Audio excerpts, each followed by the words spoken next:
Hey everyone, welcome to Secrets. Someone asked me actually today, why do we fast on the Yom Kippur? Why do we fast on the Yom Kippur?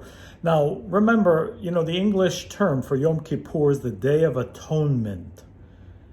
But it's a little bit of a corruption in the sense of it's not really about atonement. I mean, to go into the more kind of intimate details of Yom Kippur would take time, but in a nutshell, whatever negativity we may have created in the past year, we have to look at it in the Yom Kippur as a vessel. It's a negative. But what's a negative? A negative is a place of receiving.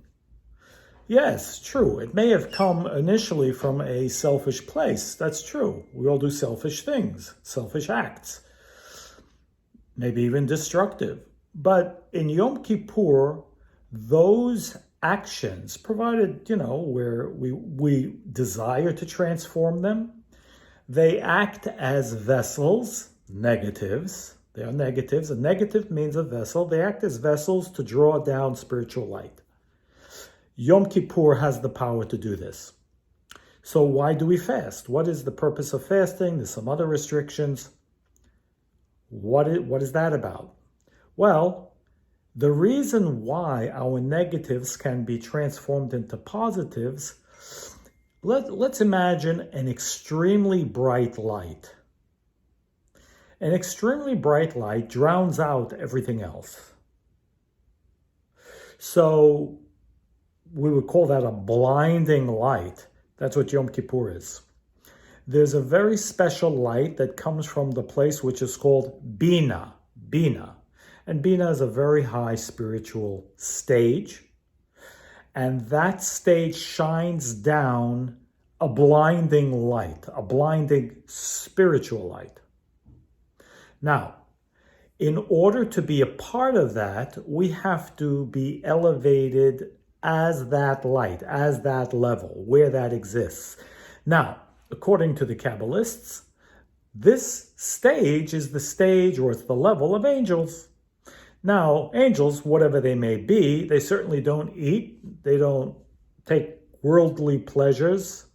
Whatever angels actually are, they are not flesh. Now, flesh needs to eat. Flesh wants worldly pleasures.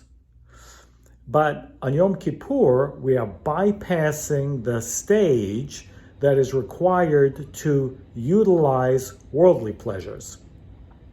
So if you imagine it like, let's say 1, 2, 3, we live in, let's say, in level 1. Level 3 is, let's say, Bina, that we want to connect to. Level 2 is a stage in the middle that is required to utilize food, utilize physical pleasures, and, other things, food and drink, washing or bathing. Stage 2 is required. If stage 2 interferes, we disrupt our connection to stage 3, which is where we want to be, where the angels, quote unquote, are.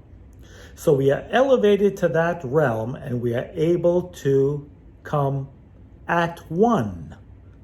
Again, it's not atonement, it's AT-ONE-MENT, meaning that even our negativities can become one with the light because they become vessels and transformed into light. Again, provided, we're doing our spiritual work, we really want to transform it and correct it and so on and so forth. That's the secret.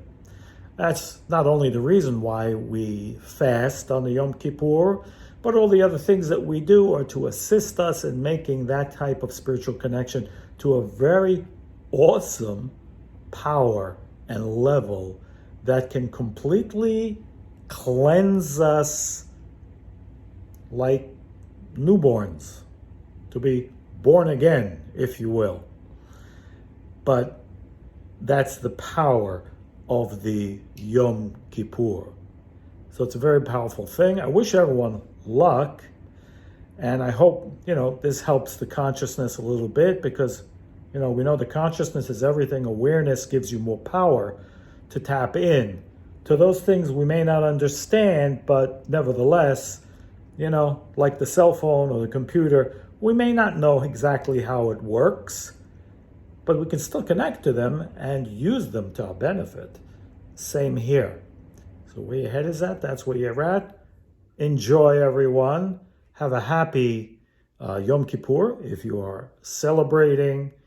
And I wish us all the best and a very, very successful, blessed, light-filled new year.